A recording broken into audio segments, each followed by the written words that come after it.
resaka politika laram-pamiaina ny fitonena ara-politika mialony ny fokonandovo amin'ny pirenena.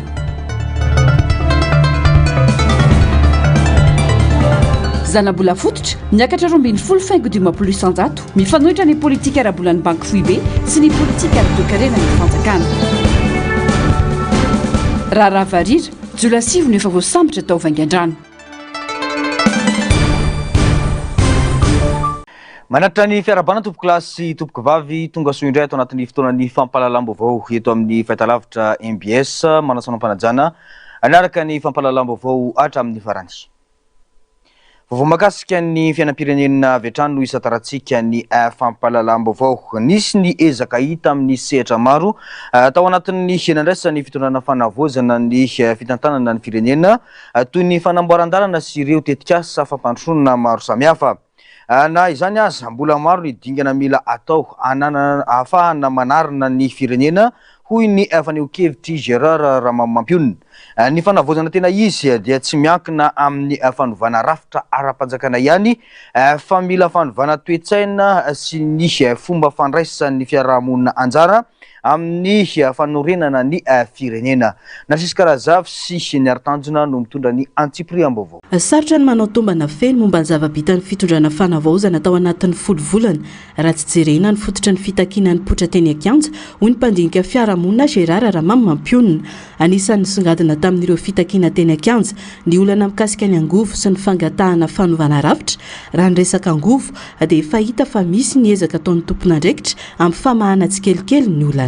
Indray izy mety indray mbola ohatry miverina amin'ny toetrany tamin'ny taloha ihany dia samy menimena fa misy kosa nefa fahatra sy toerana ary fotoana tena mandeha tsara izy izany efa misy ezaka ao fa tsy mbola tonga amin'ilay tena hoe filana sy ny andrasany rehetra. Eo amin'ny resaka hoe rafitra ny fanovana rafitra dia fantatsika fa zavatra sarotra be zany amin'ny rehefa hoe nandalo toe-javatra ohatran'iny ka anisan'ny zavatra ray lehibe indrindra dia ny hoe mila an'ilay fikonan-dom-pirenena mihitsy halalana hoe raha izao ny zavatra tiana ho atao dia izao ny rafitra saza amin'izany sy hanatanterahana an'izany ka le fikonan-dom-pirenena tsy mbola tena vita tsara dia tsy mbola fantatra zany hoe na tena rafitra teo mihitsy hoe ito foanana ty tsy foanana fa na izany na tsy zany dia fantatsika tsara mihitsy hoe misy rafitra tsy maintsy apetraka ambony zavatra rehetra foana dia ny hoe rafim-pisainana. Zay zany mbola hita hoe mbola ohatrany tsy tena miova loatra hoe tsy tena mbola le tena hoe rafim-pisainana mametraka le teny hoe fandalana soimbonana ho amin'ny tombotsoa malagasy hoe tena rafim-pisainana malagasy ho amin'ny fiarahamonina sy ny fiaraha-midinika ary ny fampandrosoana ny firenena. Mikasika ny fanovana rafitra kosa dia nambarany fa mbola lavitra lalana izorana ahafahana manatanteraka izany no mafisiny fa tsy ho vita vetivety ny fanovana rafitra raha mbola tsy misy fiovan'ny fomba fisainana sy ny rafitra ara-piarahamonina izay tena mila fanarenana lalina amin'izao fotoana izao. Tsy afaka hanova rafitra fotsiny mpitondra raha mbola tsy miova ny rafim-pisainana sy ny fomba fifandraisana eny anivon'ny fiarahamonina ho ihany ny fanazavana. Dia ny rafim-pisainana zay vao mandeha ny rafim-piarahamonina mbola misy fiarahamonina avy eo tao amin'ny tany sy ny firenena dia eo ambonin'izany mametrahana an'ilay rafitra fa le fiarahamonina rava mihitsy raha tena amin'ny fahitana fa lasa mifamono samy maka ho azy fanilika ny resaka politika mbola zavatra any zavatra any mbola mila jerentsika dolodolo zay mametraka an'ilay rafitra fa ny atahorako fotsiny mitondra indray dia ny hoe sao dia mametraka rafitra mamono ny tena rafim-pisainana sy ny tena tokony ho rafim-piarahamonina malagasy zany tetika hoe efa misy zavatra kely azy nefa hoe eo fa mbola tsy tonga amin'ilay tena tiana hokendreny zany fa eo koa nefa ny zavatra ezaka hoe ara-toekarena sy ny ara-sosialy dia hitantsika ihany eo misy ny insécurité amin'izao fotoana izao lasa mafy be fa na izany na tsy zany misy ny ezaka ataon'ny fitondram-panjakana fa mila mandeha lavidavitra kokoa jerena tena ifotony amin'ny fiarahamonina amin'ny fokon'olona ity ny mpitandro filaminana sy ny fiaraha-miasa matotra sy ary mipetraka. Nambarany koa fa ilaina ny fametrahana rafitra mazava amin'ny feno fiara-miasan'ny fokon'olona sy ny mpitandro filaminana mba ahafahana manamafy ny filaminana sy ny fifampitokisana eo amin'ny samy olom-pirenena. Fa maro ireo tarazo ny fanjanahantany mbola tafatoetra amin'ny fiainan'ny firenena tsy midika nefa izany fa noho ny fanjanahantany no mahatonga any Madagasikara amin'izao toerana misy azy izao hoy ny mpahay-tantara. Manana adidy-goavana ny malagasy manoloana ny zava-misy iainana ka takina amin'ny rehetra ny fananana toe-tsaina miorina amin'ny fitiavan-tanindrazana sy mikendry ny mahasoa ny firenena. tokony ametraka ambony ao an-tsaina ny tombotsoam-pirenena na ny mpitondra fanjakana na ny vahoaka fa tsy ikendry ny tombotsoan'ny tena manokana fotsiny ka anararotany firenena lehibe hafa ampiasana ampizarazara sy anaovana izay ahatonga ny firenena ho toerana anaovana karazana fandrobana samihafa hoy ny fanamafisany ity mpahay-tantara ity. Azo miaratina sy tahirinena no nanao ny angom-baovao. 9 aogositra 1970 9 aogositra 1920 feno 30 taona lasa katroka androany ny nandaniny antenimera frantsay ny lalàna milazany Madagasikara ho zanatany frantsay. Nanao sono izany lalàna izany tany Brest ny filoha frantsay Félix Faure izay tsy fantatra teto Madagasikara raha tsy tamin'ny alalan'ny journal officiel ny alahady 7 septembre 1977 rehefa nataony résident général Hippolyte Laroche promulgation tamin'ny alalan'ny arrêté États-Unis ny 20 septembre 1977 nanamarika ny tantaram-pirenena izany volana mars talony ihany koa dia efa nisy hetsika fanoherana fanjanahantany frantsay.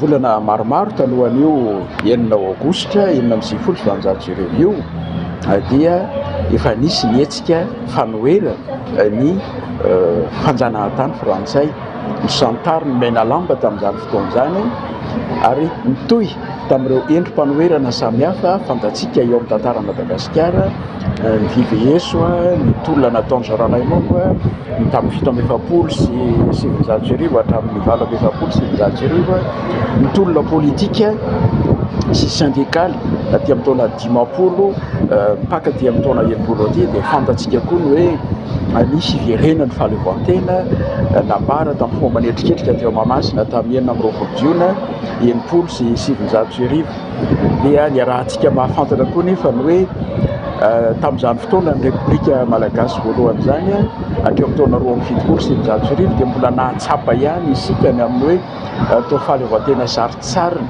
ilay tafaverina ary nahatonga ny olona tamin'ny 20 sy 700 tamin'ny fankalazana ny fetim-pirenena tamin'izany fotoana izany hoe izao vao tena fahaleovantena, izao vao tena izy tahaka ny midika izany hoe ny zavatra nisy teo aloha dia mbola saritsarina ary misy lafin-javatra tokoa azona mitaratra an'izany ny amin'ny hoe ny fahitana ny hoe tao anatin'ny gouvernemanta ny tsiranana filohan'ny repoblika tamin'ny repoblika voalohany mbola nahitana vazaha frantsay izay zavatra tsy ho azo eritreretina mihitsy any amin'ny firenena hafa manana ny fahaleovantena.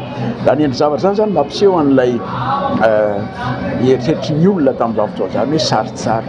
Voaresaka foana ny mahakasika ny tolom-panafana ny firenena rehefa misy krizy eny fa na dia aty amin'ny andro ny fanavaozana azy ho ny fanazavana. Tranga izay mety mahatonga ny filazana fa tsy tena mbola iainana ny fahaleovantena, mbola misy ary mitoetra raha teo ny tandindo ny fanjanahana. Tahaka ny dika izany hoe ohatrany tsy tena mbola iainantsika izany ilay fahaleovantena ka ilay tandindo ny fanjanahana dia mbola misy.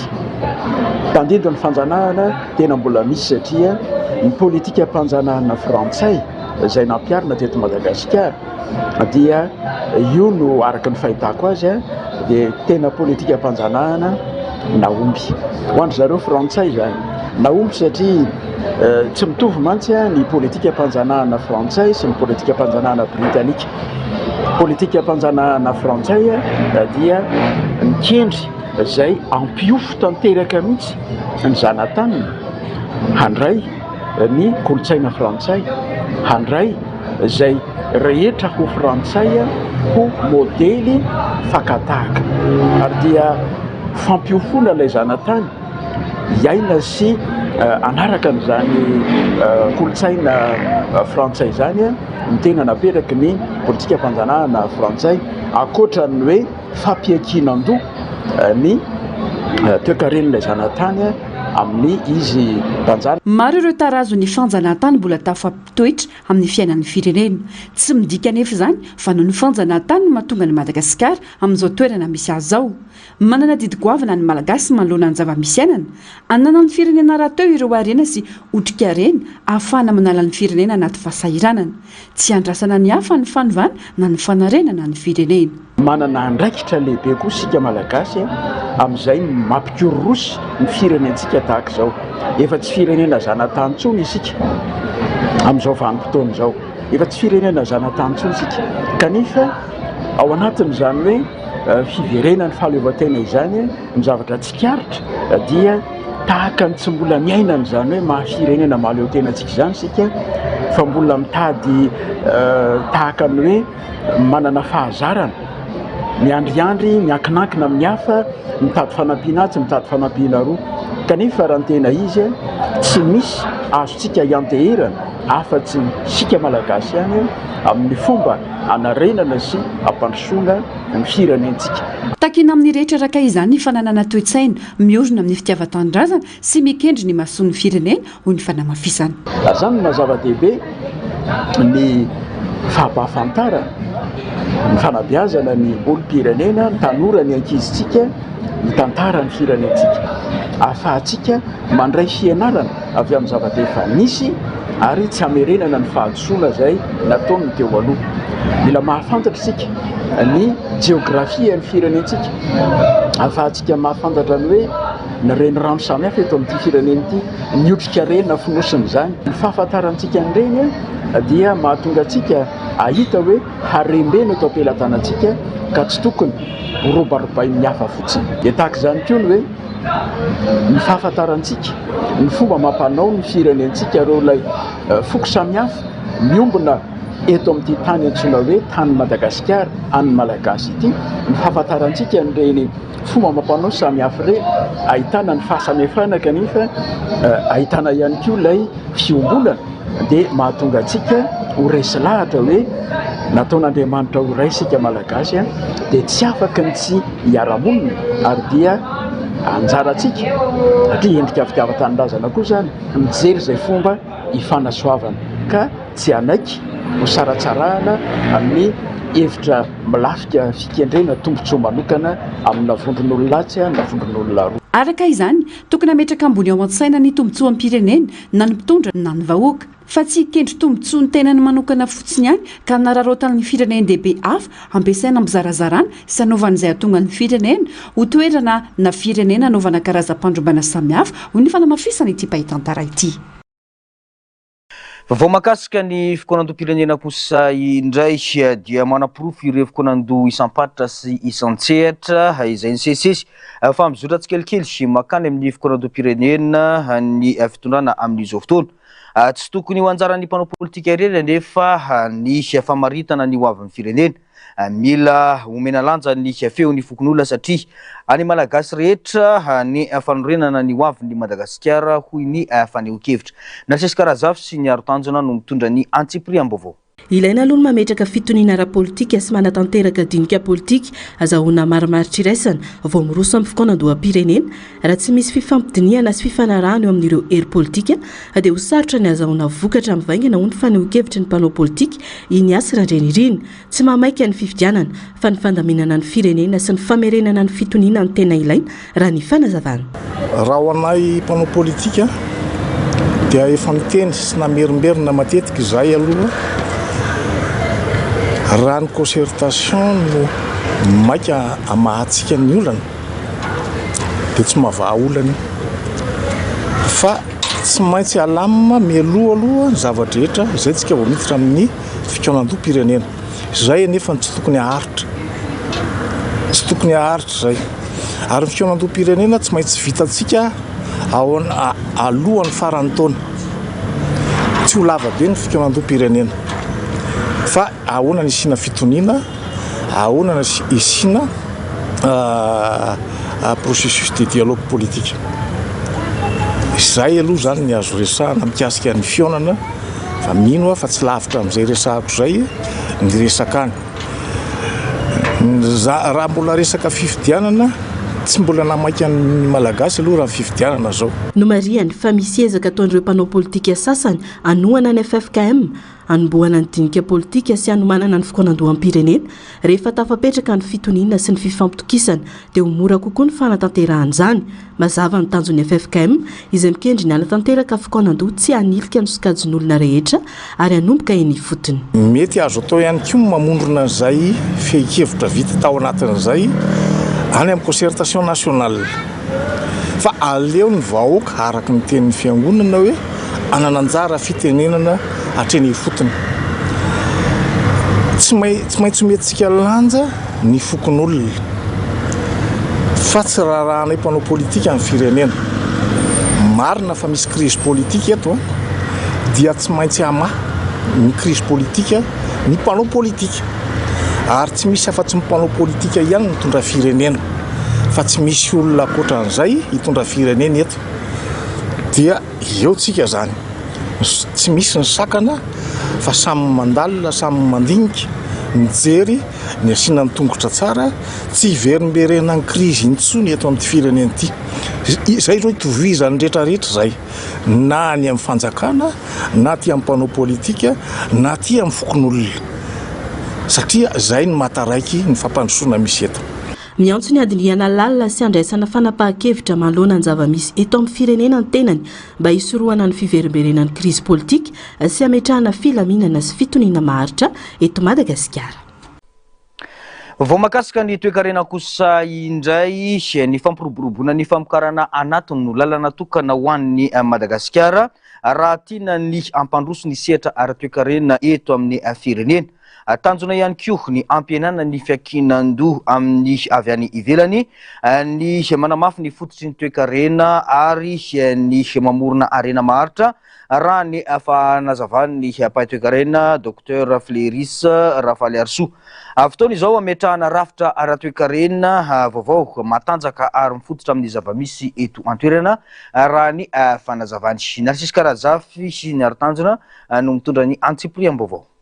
Manoloana ny faharefon'ny toe-karena malagasy sy ny fiovaovan'ny toe-karena maneran-tany misy lalana roa lehibe ampiasain'ny fanjakana amin'ny famahana ny olana ara-toe-karena dia ny politika ala-bola na ny politika monétaire sy ny politika ara-teti-bola politique budgétaire samy manana ny anjara toerany ireo saingy tokony fameno mba ahafahana mametraka fitoniana sy mampiroborobo ny fampandrosoana raha ny fanazavana nomeny Dr Fleuris Rafaly Arso mpampianatra pikaroka. Rehefa miresaka antsika ny banque centrale dia ny politique monétaire zay no anjara ndraikitry ny banque centrale ao anatin'izay rehetra zay. Amin'ny ankapobeny matoa ny banque centrale naka fepetra takan'io dia misy zavatra tsinjony zany eo amin'ny sehetry ny fifanakalozana ara-baritra sy eo amin'ny sehetry ny fiainana amin'ny ankapobeny vahoaka fa ny zavatra tsara ho fantatsika eto rehetra dia ny politika amin'ny vola eto Madagasikara dia anisany marefo indrindra nefany ny politika amin'ny vola anisany avokafoka ny fampandrosoana ny firenena anankiray. Araky ny fanazavany rehefa mandray fanapahan-kevitra ny banky foiben'ny Madagasikara dia maneho fa misy famantarana hitany eo amin'ny fifanakalozana ara-barotra sy ny fivoaran'ny toe-karena amin'ny ankapobeny misy fifanoherana araka izany ny politika ara-bola sy ny politika ara-toe-karena tanterahan'ny fanjakana satria ny fanjakana miezaka mamerina mampiroborobo ny orinasa malagasy amin'ny alalan'ny politika fanarenana nefa etsy ankilany dia mampiakatra ny tahanjana-bola ny banky foibe. Noho izany tsy maintsy misy fiatraikany na tsara na ratsy ny fanapahan-kevitra tahaka izany. Matoa ny banque centrale mampiakatra ny taonjana-bolany dia hatranganiny indray nefany ny ministère-ny économie et finance dia manao politique de relance économique dia ohatrany zavatra mifanipaka le izy satria rehefa tsika miteny hoe miakatra ny taonjana-bola ny banque centrale dikany tsy ho isy zany izay politique de relance zay zany hoe ny satria fantatsika tsara fa ireo entreprise malagasy ireo dia mandalo fotoatraritra am'izao fotoana zao zany hoe mila fanoanana avy amin'ny fanjakana nandro nefany a rehefa miakatra ny tondrana-bola eto amin'ny banque centrale dia tsy afaka zany miela zany ny fahafahan'ireo entreprise ireo milam-bola any amin'ny banque sy mampiasa vola amin'ny setra rehetra izay fanaovana no mariny koa fa mbola marefo ny toe-karena malagasy ary tsy afa-misaraka amin'ny fiovaovan'ny toe-karena iray isam-pirenena noho izany dia misy ifandraisany amin'ny fanapa-kevitra raisin'ny banky foibe sy ny zava-mitranga any ivelany indrindra eo amin'ny fisondro-bidim-piainana ny fifanakalozana ara-barotra ary ny fitoniana ara-bola ny lalan-tsaina tokony hoentintsika dia tsy maintsy lalan-tsaina mitodika ho amin'ny famokarana bebe kokoa izay ihany ny lalan-tsaina famokarana ato anatiny bebe kokoa izay ihany ny ahafahantsika mistabilize anio toe-karenantsika koa faharoa ao anatin'ny fanavozana itsika zao raha misy ny zavatra tena marary indrindra ka mila hanaovana fanavozana dia ny lafiny ara-toe-karena eto Madagasikara mifandrazana zany ao anatin'ny système monétaire malagasy fotoana izao ahafahantsika mametraka izany atao hoe toe-karena maro toerana sy maro pototra zany eo anivon'ny fifandraisana manerana ny izao tontolo izao tsy aivina fanandritra ny fivorian'ny komity politika ara-bolan'ny banky foiben'ny Madagasikara omaly 5 aogositra 2024 dia nanapa-kevitra ny ampiakatra ny tanjana bola fototra ho 220 faingo 10 isanjato raha 220 isanjato zany teo aloha tanjona ny ampianana tsikelikely ny fidangany vidim-piainana hiaro ny fahefa-mividin'ny vahoaka ary tanjo ny fitoniana ara-bola sy ara-toe-karena eto amin'ny firenena raha ny fanazavana mitaky fiaraha-midinika sy fikonan-doha matipaika ary mahomby ny fampivoarana ny toe-karena izay miantoka ny fampandrosoana ny firenena hoy ny fanazavany nentin'ny mpanaraka raharam-pirenena fa tsy vitan'ny resaka sy ny dinika vonjy tavanandro fotsiny ihany izany natao amany olana ny mpitondra izay fanjakana mijoro kanefa tsy amaritra ny tena fanovana ny zavabita atreto ho iatrany ny fandeho-kevitra ankoatran'io manamafy ny tenany fa afaka amaly ny tombontsom-bahoaka ary anamafy ny andraikitry ny fanjakana amin'ny fiantoana ny famatsiana solika sy ny fitoniana eo amin'ny sehatry ny angovo eto amin'ny firenena ny didiny avoaka ny HCC mankatoa ny lalàna manavao ny sehatry ny vala petrolier Andomiaratina sy Tahirinaina no mitondra ny Antsipriam-baovao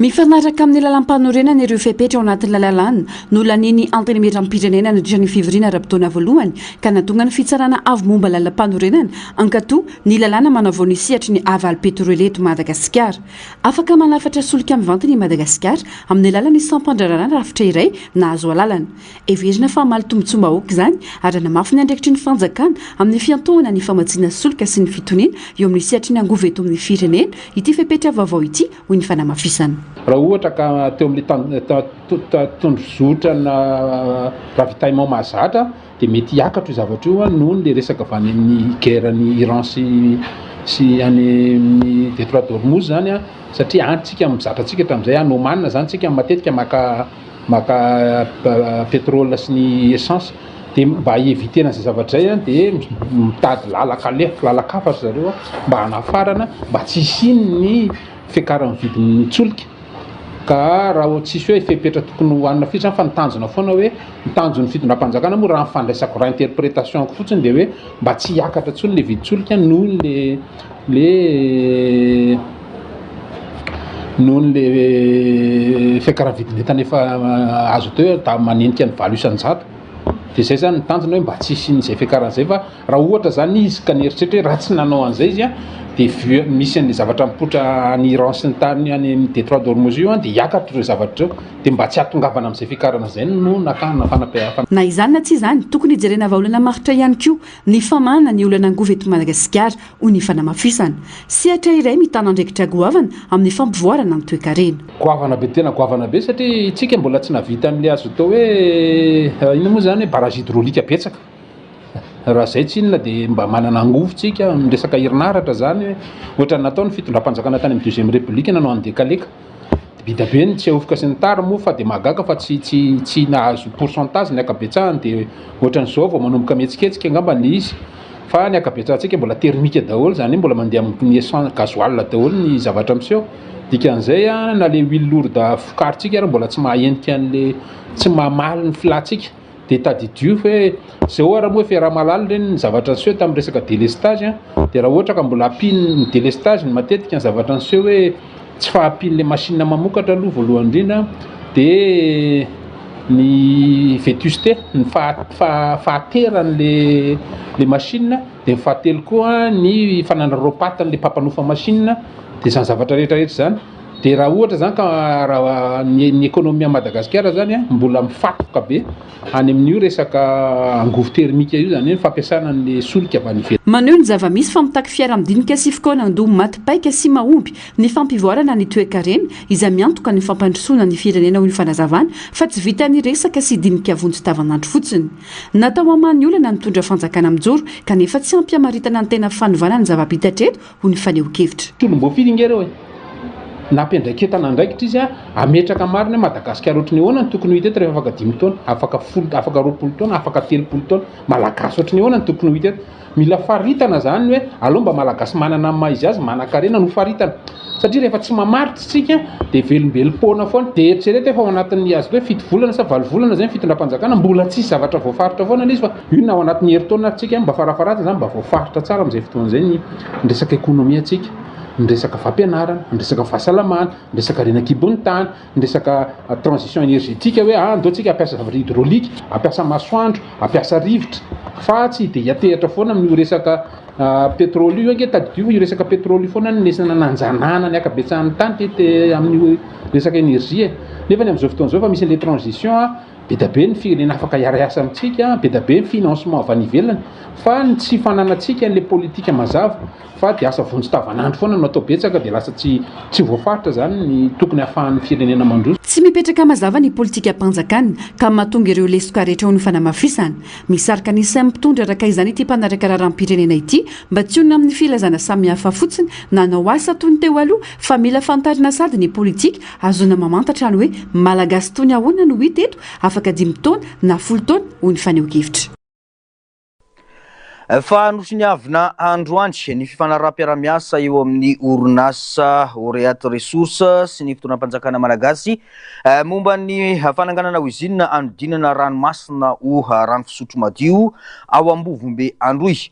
Andriamatoa Ksia Hossein no nisy olon-tena ny orinasa raha Ramatoa Razafindraniaina Mamso Anjaratiana Elia ministry ny rano kosa no nisy olon-tena ny fanjakana malagasy nandritra ity fifanaovantsony ity rindratsara ny mbola avatsara. Dingana lehibe iray amin'ny fanatsarana ny famatsin-drano any amin'ny faritra atsimon'i Madagasikara no tontosa andro an'ity. Fifanaovantsony sy fifanaraha-piara-miasa eo amin'ny fitondram-panjakana malagasy sy ny orinasa Oreat Resources. Ity fiaraha-miasa ity dia mikendry ny fananganana usine anodina ny ranomasina ho rano fisotro madio ao Ambovombe faritra Androy raha ny fanazavana.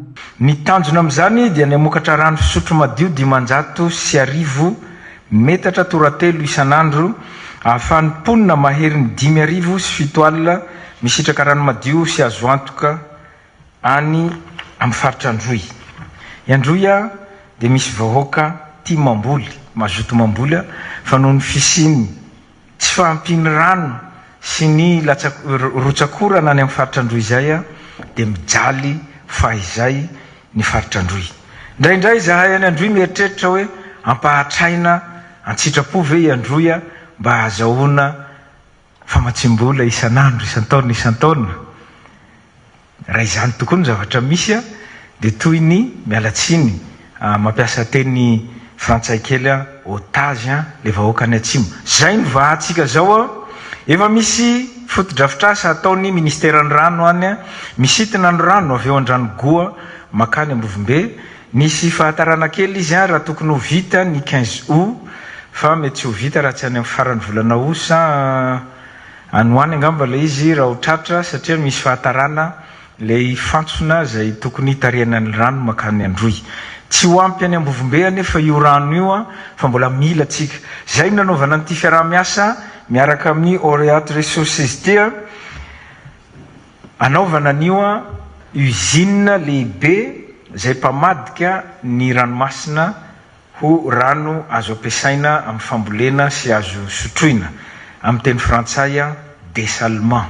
Tombanana azo tombontsoa amin'izany ny olona manodidina ny 5,7 izay mipetraka ao Ambovombe sy ireo distrika manodidina amin'ny alalan'ny fahazahoana rano fisotro madio sy azo antoka. Ao Tsirangoty manodidina ny 7 kilometatra miala ny tanàna Ambovombe no ananganana ny usine. Zany hoe tsy maintsy mbola manao pipeline eo amin'ny 7 kilometatra mitarika azy makaty Ambovombe. Tsy ho lanin'ny Ambovombe io satria ny poniny Ambovombe mety tsy ohatra ny 5,000 sy raial akory, mety tsy ohatra ny 15,000 akory, nefa izy io natokana ho an'olona 5,000 sy 7 alina. Dia mbola ho jerena indray koa ny mety hanitarana azy amin'ny faritra manodididina ny Ambovombe mba hahazo rano. Ny fitaovana rehetra izay amboarina any Chine amintsika miteny zao mety novambra no tonga eto Madagasikara dia manomboka manao ny fandrafetana ny usine zareo. Raha ny fandaram-potoana napetraka dia antenaina ho tonga any amin'ny faran'ny volana ity ny orinasa anomboka ny asa izay tanterahina. Amin'ny volana novambra kosa no ahatongavana ireo fitaovana ilaina. Raha mizotra araka ny vinavina ny asa rehetra dia kasaina isitraka rano fisotro madio ny ponina amin'ny faran'ny volana janoary ho avy izao raha ny fanazavana. Fa nivoaka tamin'ny fahanginany ary nanao fanambarana ny orinasa Madagascar Autriche miorina ao Antsirabe manoloana ny raharaha fibodona sy fandrobana ny tany misy ity orinasa ity izay tanterahiny andian'olona no mafisin'izy ireo fa lainga sy famafana lainga ny feony ely nataona olombitsy milaza fafanana ny vahiny na colon ny toerana teo aloha izay voakasika. Aza ny tany ary ananantaratasy manamarina izany hoy ny fanamafisany. Efa eny anivon'ny fitsarana ny raharaha ankehitriny ka fantatra fa efa misy olona namoahany fitsarana avis de recherche ary mbola mitohy ny fanenjena ireo voaroiroy amin'ny raharaha fibodona sy fandrobana tany ity. Tato-baovao ny Andro Miaratina Sarsondratsary ny tahiriny aina. Ny joro ara-dalàna nanomboka ny taona 4,790 ny orinasa Madagascar Autriche ary ananany ny tompon'ny taratasy ara-dalàna raha ny fanamariana. Tamin'ny novambra 2020 anefa dia nisy andian'olona ny trankeriny tao amin'ilay toerana nandravany tamboho ary nandoro traktery sy fitaovana maro ampiasain'ny orinasa raha ny fanazavana. Voalaza fa naharitra ora roa sasany fa voafehy ny mpamonjy voana ny avy tamin'izany. Mbola nitony ny fibodonany tany hatramin'izao ka nisy nanorina trano, namboly ary voalaza fa nangalatra fitaovana sy nandrahona ny mpiasan'ny orinasa. No mafisin'izy ireo fa lainga sy famafazana lainga ny feona helin'ny olona sasany milaza fa fananany vahiny na colon ny toerana voakasika. Ananana i daholo ny taratasy momba izany rehetra izany. Misy manko ny tsao mielo hoe any colon tany vazato zany Madagascar Autriche zany tsy marina daholo zany fa lainga ka manana taratasy mazava tsara zay izy tsy dia hoe tsy hoe osoka ohatra amin'ny fananatany. Ity zao ny certificat de situation juridique miteny hoe société Madagascar Autriche no tompony io tany izay mifefy tamboho io ary teratany malagasy ny tompony zany ihany zany fa tsy hoe vazaha akory sady mpamorona ny tompony izay mbola tsy niova mandrakity ny androany. Tandalany Madagasikara ho ny fanamafisana ary tokony hanaja ny lalàna sy ny zon'ny tompon-tany rehetra. Miantso ny mponina toeran'izy ireo tsy raitsy kombakomba amin'ireo mpipody-tany sy tsy hanaiko ho voatarika no zavatra mifanohitra amin'ny voalazan'ny lalàna. Samyntsika malagasy no mifamotika ao amin'ny zany tanàna zany amin'izao no ny fitiavan-tenany sasany ary vitsivitsy misy olona vitsivitsy zay tena mini zany manan-karama olona mba hiara entana azy hoentina ibodona andravana an'izay fotodrafitrasa efa misy ka hanangana ny fotodrafitrasa hafa indray mba hanamarinana fa manajary ny tany ao no zareo. Efa mitondra ny raharaha eo nivon'ny fitsarana ity orinasa ity amin'izao fotoana izao ka efa misy olona namoahana filazana fikarohana. Mbola mitohy kosa ny fanenjehana ireo mpandroba-tany ho ny fanazavana. Andrasana ny toyiny.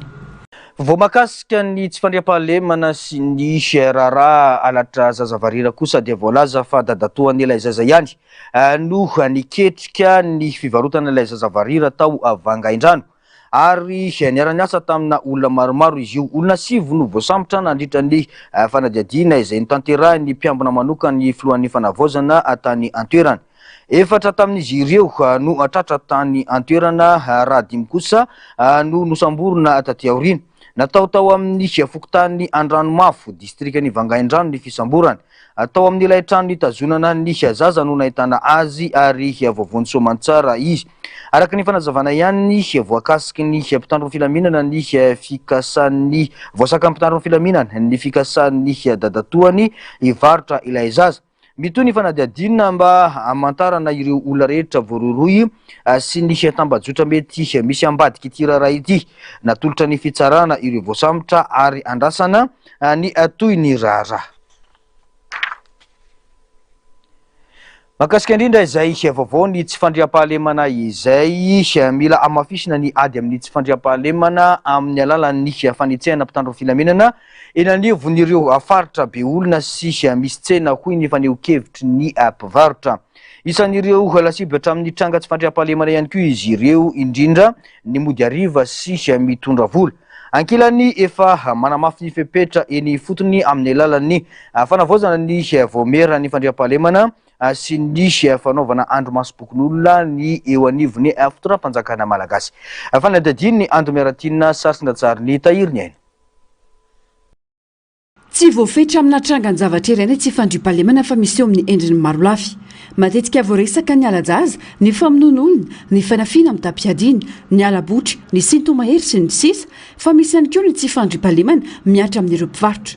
Lasibatra amin'izany matetika ireo mpivarotra mody alina sy mpitondra versement. Tsy maintsy miaro ny tena ny manoloana io rehetra ka manamafy ny fepetra. Iray amin'ireo ny tsy fidinalina sy ny tsy fitondrana vola mody ho ny faneho-kevitra ireo mpivarotra. Mody aloha ihany ny fanafodiny dia mpanendaka sisany amin'ny ariva mondendeha zay vola matahotra an'ilay korotandroka dia mody. Zay vola monina hatramin'izay mody aloha ihany. Le pitso anao vao mahafantatra hoe nisy nanendaka ao ny rana na nisy nanao an'izao amin'ny enina dia efa mody dia tsy hitantsony akoatra zay fitaina aloha an'izao dia tonga dia efa mody. Mandeha aloha izay mitondra vola dia miaritra izay afaka miaritra mivarotra fa tsy afaka mody ariva mihitsy raha mitondra vola aloha satria tena mampatahotra. Antoka iray analefahana na anafonana ny tsy fandriam-pahalemana ny famitombon'ireo mpitandro ny filaminana mandehandeha eny an-tsena ho ny faneho-kevitra. Tsy ampy izany raha ny hita ho ny faneho-kevitra no misy ihany koa ireo tsy manao ny asany araka ny tokony ho izy. Miainana tepitepy sy tahotra ny mivarotra manoloana ny zavamisy ampeny fasahirana andavanandro ka miandrandrava olana matipaika hisoroana izany. Tokony hoe misy mpitandro filaminana zany amin'ny ariva amin'ny larondorondy na sinan'ilay polisy tenisy ville ireny. Zay mitako hoe anona misy fa raha ohatra hoe tsy azo sakanana tsy mihinana ratsy izy tsy maintsy mahita lalana koa. Mpitandro filaminana tena mijerina mpanao ratsy fa tsy mpitandro filaminana maka vola eny amin'ny tomobily. Zay aloha zany raha ny hevitra manara-maso miaro ny vahoaka dia atao maromaro izy ety amin'ny tsena indrindrandrindra fa ndrefa hariva tena tokony asiana mihitsy satria manjary tena lasa hoe miaina ao anatin'ny tahotra ianao dia nefa ny tena ilaina zany mba ohatrany hoe tena milamina ianao rehefa mitady vola fa ilay fitadiavam-bola efa somary mafimafy dia nefa ianao sady mitady vola mitaitaina dia tena tsy mety. Tsy azo ditsita ny zavamisy any any-pony ny fotony manoloana ny trangana tsy fandriam-pahalemana ka metrahan'ireo mpitantana ny tanàna fanamby ny arovana ny mponina ao aminy. Efa nisy ny toromarika nomena araka ny fivirinany arahan'ny polisy sy ny fokotany ka tsy maintsy hanavaozana ny voamiera ny fandriam-pahalemana sy ny fanaovana andromasom-pokon'olona.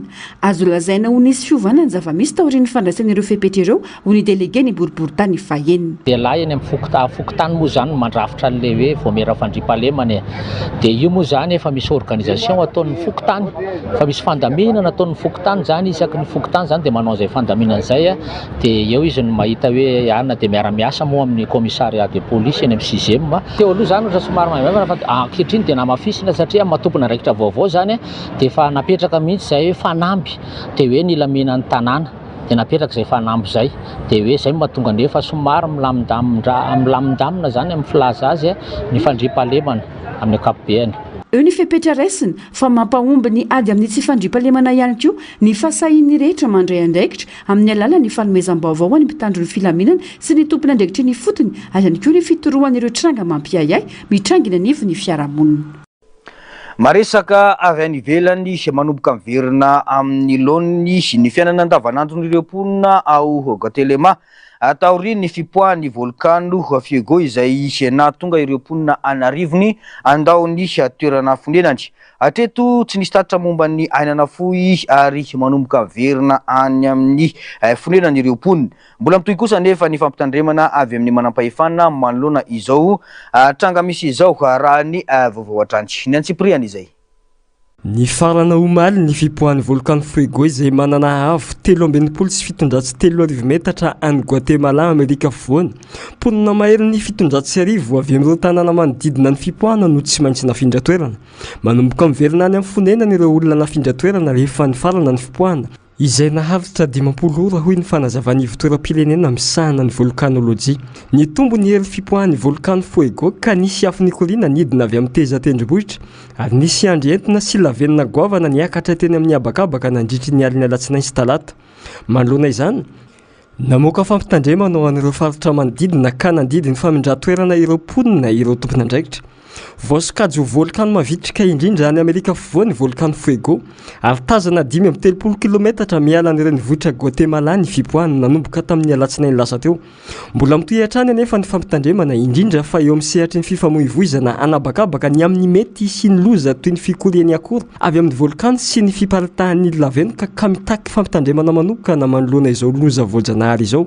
Raha tsy aivina, efa nisy fipoahana mahery vaika ny tranga ny 3 Jona 2024 ka niteraka fikoriana ny rano ka nandringana ny tanàna iray manontolo izay nahafatesan'olona 524 ary nandravonan'olona mitovy isa amin'izany koa. Ny volana Jona 2024 olona manodidina ny 700 no nafindra toerana noho ny fipoahan'ny volcano Fuego. Dokosandray ary rahatsika ireo tranga afakely maniran-tany. Misy saona afakely iray antsoina hoe Holsis Flying Frog na Racophoris nigropalmatis izay tsy mitsambikina fotsiny rehefa avy amin'ny tapokazo fa afaka mikisaka amin'ny rivotra. Eo amin'ny rantsan-tanany sy ny rantsan-tongony no misy ny tsiambaratelony. Ahitana hoditra lehibe mampitohy azy ireo ka rehefa mitsambikina ity saona ity dia ahinjiny tsara ny tongony efatra.